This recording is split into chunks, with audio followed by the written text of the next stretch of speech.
Hey, how's it going, everybody? It is Jazzy, the Video Store Sasquatch here, and we are doing our Throwback Thursday. We have Better Call Saul season 5, first 4 episodes to go through.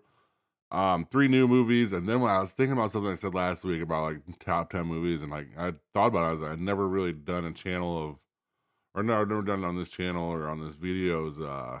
My personal favorite top 10 favorites. So excluding Scream, because we all know it is definitely up there in my own world. I have conducted the top 10 list here for you, and we'll kind of give them one, two at a time. I'll watch them as we're going through too. So number 10 is locked in here for today's show, and we'll talk about that as well, plus our weekend box office. We will start here with our movies for the week. The first one I'm going to talk about is probably the newest one. Let's go new to old here. Pizza Movie, directed by Nick Kocher and Brian McKennelly, starring Gadsden Mazzaro, Sean Giambrone, and Giambroni, and Lulu Wilson. High college students face an unexpectedly epic journey when they must navigate 2 flights of stairs to retrieve their pizza delivery, a surreal adventure. This has a bunch of the ABC family in it. I know the kid from Blackish is in it, and a couple other kids are in this as well, including Lulu Wilson and Sean Giamborum, who or Giabrone or whatever is from the Goldbergs. He is Adam Goldberg. That makes it kind of a little bit even more funny if you actually seen the show to know, like, kind of see him say like "fuck" and get into some of the situations he does in this is like a different, like, refreshing look at it. You just kind of see Adam Goldberg doing it though. Kind of same with Gaten Matarazzo from Stranger Things. You kind of see his character just kind of grown up and kind of pumped out. There's a lot of good, hilarious bits in this. This is one of the funnier movies I've watched in a long time, especially when we're talking about like adult humor funny here. There's a lot of funny stuff in this, especially like the drug movies. They don't follow the typical tropes too with the drugs and stuff. I like that as well. It's like six stages you'll go through, and we kind of follow them through the 6 stages. I like how they highlight like the stages. It's really done. It's really like a really good modern, um, not stoner, but modern druggy college, have fun for a night type of movie, buddy movie here. I saw these two. They definitely have chemistry too between Gatton and Sean. There's just a lot of hilarious bits. Like I said, a lot of good parts that you'll kind of remember later on and just kind of laugh about. I don't really want to kind of ruin it and bring it up here. Like, and then they did this and this. It's kind of not really as funny as watching it, but I do recommend it. It is a Hulu movie. Like I said, there is a lot of the ABC family in this with the teenagers or the young ones growing up. I guess I mean they had to get young actors from somewhere. It makes sense that they got it from there. Definitely worth the watch. It is on Hulu, and that is Pizza Movie, directed by Nick Kocher and Brian McAnally. God, I'm going to be terrible at names today. The second movie we'll talk about here is Project Hail Mary. It is still in theaters. I did go see it. I didn't do a movie like official movie review on it because it has been like in the theaters 3 weeks, and at this point in time, if you haven't seen it, you're not going to see it. And whatever I say is probably not going to kind of sway you. It's already made a bunch of money, so it really doesn't need you to see it as well. That is Project Hail Mary, directed by Phil Lord and Christopher Miller, starring Ryan Gosling, Sandra Huller, and Lionel Boyce. A science teacher wakes up alone on a spaceship as his memory returns. He uncovers a mission to stop a mysterious substance killing Earth's sun, and that unexpected friendship may be the key. This is a great movie. It really is a great movie. Everyone like kind of nailed it on there. A couple like nitpicks I'd give it is that they rip off Interstellar like 3 or 4 good times in this movie. I don't know. Yeah, what if Interstellar was a book or when this book came out and like they read it and they kind of seen it and I don't know who was who here because this is a book beforehand, but there are definitely like some straight off, especially like momentum wise and visual wise, like just straight up scenes ripped off from Interstellar. Had a budget of 200 million, had an opening of 80 million, and it has grossed 218 million. That's all U.S. numbers so far. I think that the worldwide gross is well over 450. crazy numbers here for this movie. Ryan Gosling, I mean, he's good, and he's one of the few actors that could really kind of pull this movie off. To be honest with you, not too many that can do it with a single actor the whole time. He keeps you paying attention. I mean, I'm not his biggest fan, but this wasn't really the worst movie. It really was really good. Not much to say about it other than what I had said about it, and that is Project Hail Mary, directed by Phil Lord and Christopher Miller. What's up with all these directing duos, by the way? And How to Make a Killing, directed by John Patton Ford, starring Glenn Powell, Margaret Rowley, Jessica Henwick. Disowned at birth by his obscenely wealthy family, a blue collar worker will stop at nothing to reclaim his inheritance no matter how many relatives stand in his way. Ed Harris pops up in this, Zach Woods pops in this, Topher Grace pops up in this. Had opening at 3.4, I grossed 16.7. I couldn't get the budget on it. It's good. It's Glenn Powell's charming. I really like Margaret Qualley. I mean, I guess if I didn't, I'd have to watch her in about everything because she is in about everything nowadays. I don't know. It's a good movie. I think that she plays a character that's too old. He plays a character, or she plays a character that he's too old for the character that she plays, and she's too young for the character that she plays. So kind of messes with you a little bit here. I mean, yeah, it's good. There's a lot of good stuff in it. um, the one female in this, Jessica Henwick, really kind of is a surprise good in this. I'd like to see her in more. I think. Topher Grace is hilarious as he pops up at Harris. It kind of it's just I think it tried to do a little too much and it got a little too clever with itself, to be honest with you, and that's what really kind of hurt this movie. That's unfortunate because it does have like a good concept with like a funny part on it. It is an A24 movie as well, so you know that it kind of was able to get its like artistic direction out as much as it possible too with that studio. So that's good. If you haven't seen it, it is worth a watch. Only like hour 40 minutes too, so it's really kind of quick. It's a quick story. It's good. It's easy to follow. It's just simple. I'd give it a C, an IC plus. Directed by that is How to Make a Killing, directed by John Patton Ford. And then our box office for the weekend here, I am sure was taken over by Mario Brothers. I mean, you never know. Project Hail Mary is killing it. 131.7 million for Mario Bros. Super Mario Brothers Galaxy movie doesn't surprise me. I watched the first one, trying to see if I could get into the second one. I probably will not get into the second one. Project Hail Mary 31.7 and the drama at 14.4 million. Kind of surprising with that. I wish I would have seen that. I'll be honest with you. I will be looking forward to that. And releases, I do like Zendaya, I do like A24, and I do like Robert Patterson. So I do like to see how that goes. Um, yeah, those are three good movies there. This weekend, I think, has The Beast and something else. I don't know. I know that Thrash comes out on Netflix, so I'll probably be looking forward to that more than the theater releases, but I'm sure I will get into the theater and watch something here. That is our box office report. And then our next little bit here is Better Call Saul. We are chugging through. We're on our last two seasons here. Season 5, Episode 1, Magic Man, came out February 23rd in 2020. So this is, I think, a year gap, or the first one where we get a year gap.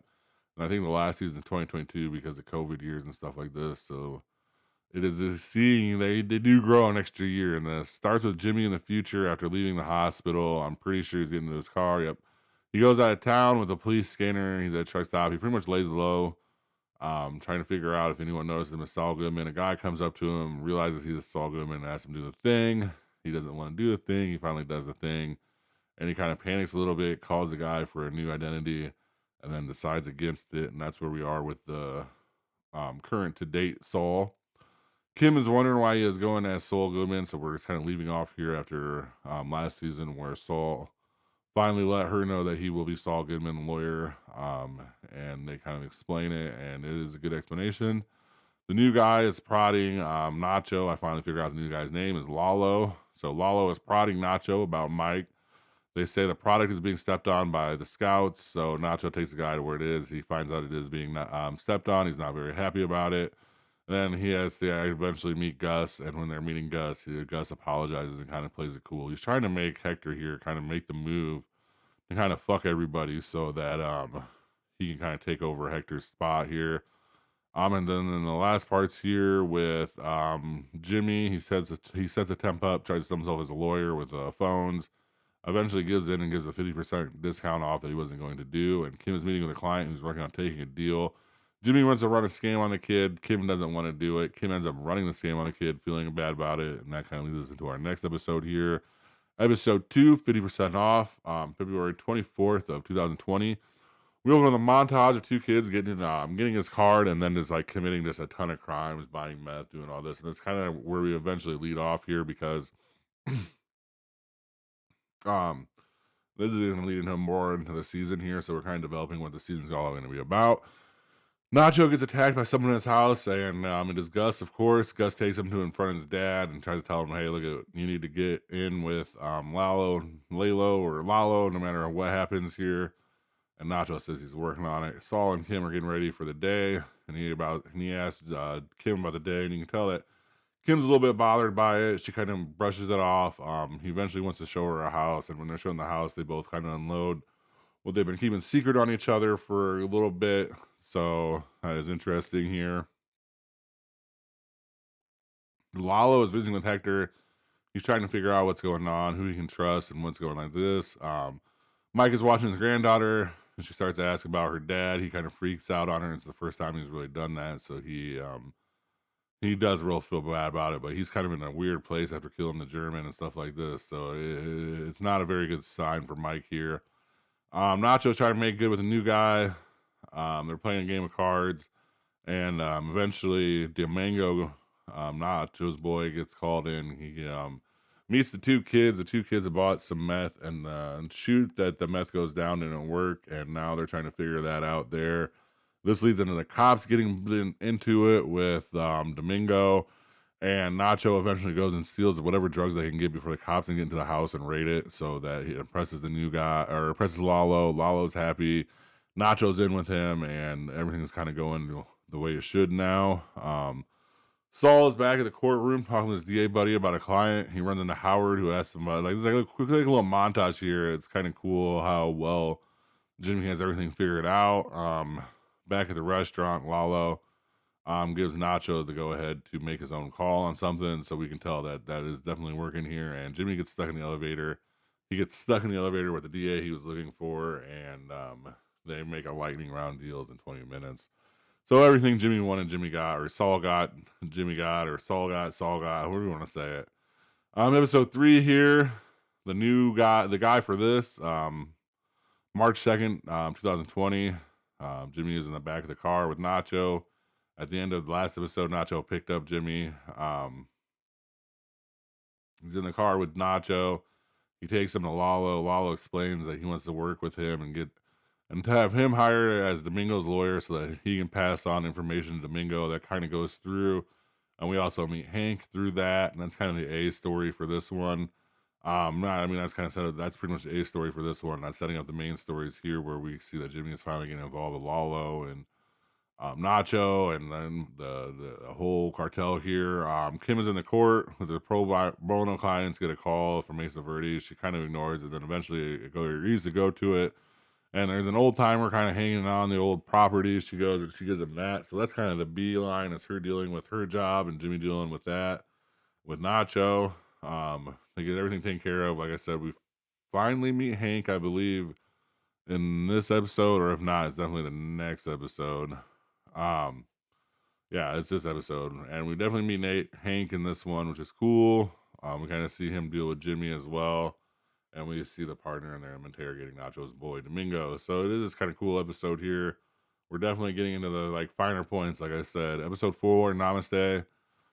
March 9th, 2020. Jimmy walks into a pawn shop. He buys 3 bowling balls. We don't know what that's for yet, and it kind of pays off at the end. Kim cleans up the bottle mess they made the night before after kind of going through it. Just a shit day. They just threw bottles all over the apartment complex, and she did clean it up. Saul is meeting with the 2 guys who got his card and put Domingo away. He tries to get him get him down to a year minimum in security prison. Saul, yeah, the 2 guys got his card. Basically, he's trying to sell these 2 guys that got his card that kind of fucked Domingo up. to like take the deal. He ends up doing it. Kim is on a meeting with Mesa Verde. She tries to tell them to move the lot so the old man doesn't have to move. She feels real bad for it. She's really trying to make up for that. Mike shows up for a day with his granddaughter, and the daughter-in-law is worried about Mike, and he wants to say sorry about losing his temper, and she knows he has been drinking. Like he does, like I said, Mike is just not a good spot. She knows it. She does not want him around her granddaughter or around her daughter at this point in time. Saul meets with the old man. He offers a service to the old man. Jimmy goes causing havoc. Yeah, so if you notice, I've been kind of causing Saul and Jimmy because there's two different people here, really. And Jimmy goes and causes havoc to Howard's by throwing the three balls over and destroying his car. And Mike goes back to the punk's house that beat him up when he was drunk and fight him again, just to get beat up again, just because he feels like a piece of shit. And that is where we are here. This is going to be an explosive season because we're going to get more Gus information. We're going to see like kind of what happens between Gus and Lalo because I don't remember Lalo from Breaking Bad. So something's going to happen there. It's going to be really interesting to see. I'm looking forward to it. Um, we did. I tried to do a live over the weekend. Just a number of things went wrong. I'm gonna try and figure it out again, even though I have to buy like a separate internet connection, which I really don't want to do. We will be having a live content. We will be figuring it. And I have like everything just ready to go. It just needs like the internet now. So once we get that, it'll be going smooth sailings. And I'll even post something on the page beforehand so we get some viewers. Thank you guys very much for watching. Thanks for all the new followers. Thanks for everyone for listening to me. I know it's not the best, but it's not the worst. It's in my opinion, for sure. Oh yeah, shit. I was gonna thank you and get out of here and get out of this. That's all of it except for we have one more part of the last part here, and it is the top 10 movies here, all time for me. We're gonna start with number 10 here. Um, Kill Bill, The Whole Bloody Affair, directed by Quentin Tarantino, starring Uma Thurman, Lucy Liu, and David Carradine. A female assassin seeks revenge on her former lover and squad members, all of whom left her for dead. Daryl Hannah, Michael Marsden, Vivica A. Fox. There's so many more people that just show up in this movie that are just so amazing. It had a budget of 30 million for the first one, made 180 million. 30 million for the second one, 152 million.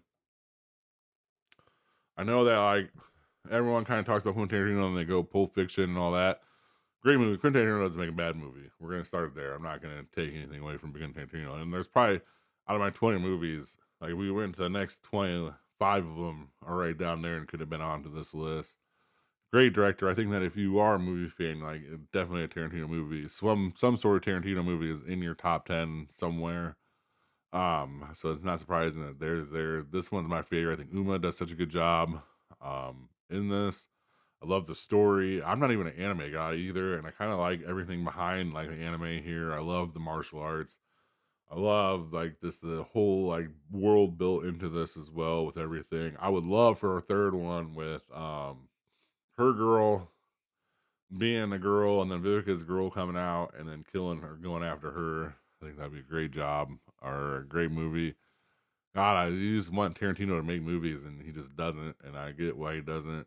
This is not. He's kind of like one of those, up here with what he wants to do, and if he can't deliver where he wants to deliver to, he's just not going to put it out there. This one just sticks with you too. There's a lot of good scenes that kind of stick with you in the grave when she cuts the top of the head off of Lucy Liu, the bloody fight scene when it goes black and white, very well done too. And I'm a completist, so like a lot of the top 10 does have a couple like sequels in it, and they're all just kind of in that list and that number, so that's why it's one and two involved here. I don't. There's not many movies that could even top this storytelling wise either. Very well done. That's just why it's my number 10 favorite. I think that.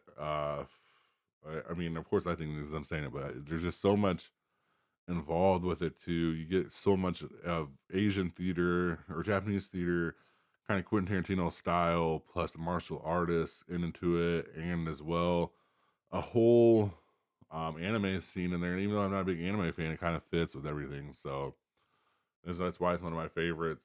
I mean, like I said, you really could go with any Tarantino movie here. I'm going with these because this is the one I definitely did. I just watched them and it still holds up. I watched the whole bloody affair, which is 4 hours and 18 minutes. I think I did it in three different settings. So yeah. I mean, just from the point of every time I watch it too, it's just like the first time I seen it, I'm always like, "Oh yeah, it's so cool, it's so cool, it's so cool." So that is why it's my number 10 favorite. I'm glad I didn't forget to do that. Thank you guys very much for watching, and please have a good rest of your day or night.